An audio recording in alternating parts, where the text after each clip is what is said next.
အခုမှပဲအလုံးကြီးကျသွားတော့တယ်ဗျာပွဲမလာခင်ကတည်းကကွင်းထဲကနေပြီးတော့ထွက်လာကတည်းကနှလုံးတွေကကိုယ့်ရဲ့ဒီရေခုန်တန်တွေကိုကိုပြန်ကြားနေရတယ်ဗောနော်အဲ့လိုထိတောင်ဒီပွဲပေါ်မှာကျွန်တော်စိတ်နှစ်ထားတာပါအဲ့တော့ပွဲက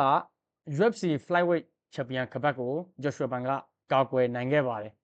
အဲ့တော့လွယ်နဲ့ကာကွယ်နိုင်လားဆိုတော့လွယ်နဲ့ကာကွယ်နိုင်ခဲ့တာတော့မဟုတ်ဘူးတက်ဆူရိုတိုင်ရာလိုဖိုက်တာမျိုးကိုအကျိတ်အနယ်ထိုးပြီးတော့မှကာကွယ်ထားရတာပါဒါကလည်းလူတိုင်းသိမယ်ပေါ့နော်ဒီ live ကိုကြည့်နေတဲ့သူတိုင်းလည်းသိတယ်ပွဲရဲ့ပုံစံကိုပြောရမယ်ဆိုလို့ရှိရင်ပထမအချီနဲ့ဒုတိယအချီကဒီတက်ဆူရိုကတာပြောင်လေးရှိတယ်ပေါ့နော်တာတယ်ဆိုတာကသူ့ရဲ့ဒီထိတ်တောင်းကောင်းတာရယ်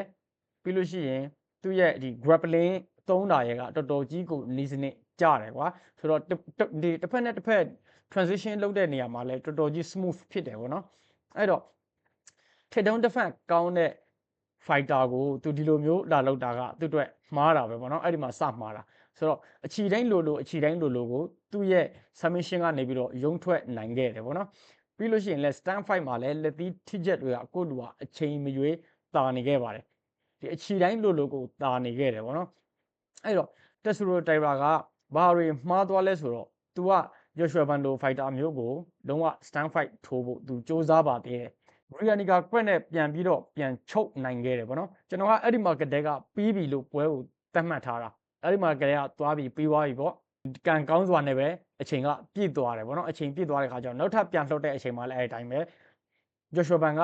သူ့ကိုအောက်ကိုကြာနေတဲ့အချိန်လဲကျသွားတဲ့အချိန်ဖြောက်လက်ပြီးဝင်သွားတဲ့အချိန်အဲ့ဒီအချိန်မှာဆိုလို့ရှိရင်ကျွန်တော်ပြီးသွားပြီပွဲရပ်လိုက်တော့ဒိုင်ကိုရပ်လိုက်ပါတော့ဆိုပြီးတော့စိတ်ထဲကတော့မှကျွန်တော်ပြောနေသေးတယ်ပေါ့နော်ဒါပေမဲ့ဒီနေ့ဒီချိန်မှာတော့ခက်ခဲနဲ့ဒီ champion ခပတ်ကိုကာကွယ်နိုင်ခဲ့ပါတယ်လုံးဝ congratulation ပါအဲ့တော့နောက်ထပ်ပွဲပေးမဲ့အနေထားမှာမာနီကတ်နဲ့ဖန်ဒိုဂျာနဲ့ကိုဘသူကိုအရင်ဦးစားပေးမလဲဆိုလို့ရှိရင်ကျွန်တော်အမြင်ပြောရမယ်ဆိုလို့ရှိရင်ဖန်ဒိုဂျာကိုသူကဦးစားပေးပါလိမ့်မယ်လို့ကျွန်တော်ခန့်မှန်းမိတယ်ပေါ့နော်အဲ့တော့ဒီပွဲရဲ့ပုံစံကိုကြည့်ချင်းအပြင်ဖန်ဒိုဂျာကလည်းတော်တော်ကြီး shock ရနေတဲ့ပုံပေါ်ပါတယ်မျက်နှာကပြုံးတဲ့မျက်နှာလည်းမပေါ်ဘူးနည်းနည်းလေးတော့ရည်လိုက်ပါတယ်ဒါပေမဲ့တော်တော်ကြီးတော့ဖြုံသွားတော့ပြီးခဲ့တဲ့ပွဲမှာငါမင်းကိုကန်ကောင်းလို့နိုင်တာမဟုတ်ဘူးဆိုတာကို Joshua Pan ကတေးသေးချာမျက်စိရှေ့မှာတင်ကိုတက်သေးချပြလိုက်ခြင်းဖြစ်ပါတယ်ဗောနော်โอเคဆိုတော့ဒီပွဲကသူ့ရဲ့ကာကွယ်ပွဲခပတ်သူ့ရဲ့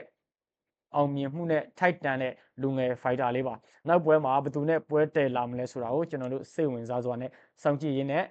ဒီနေရာမှာပဲညီကုန်းချုပ်လိုက်ပါတယ်အားလုံးကိုကျေးဇူးအများကြီးတင်ပါတယ်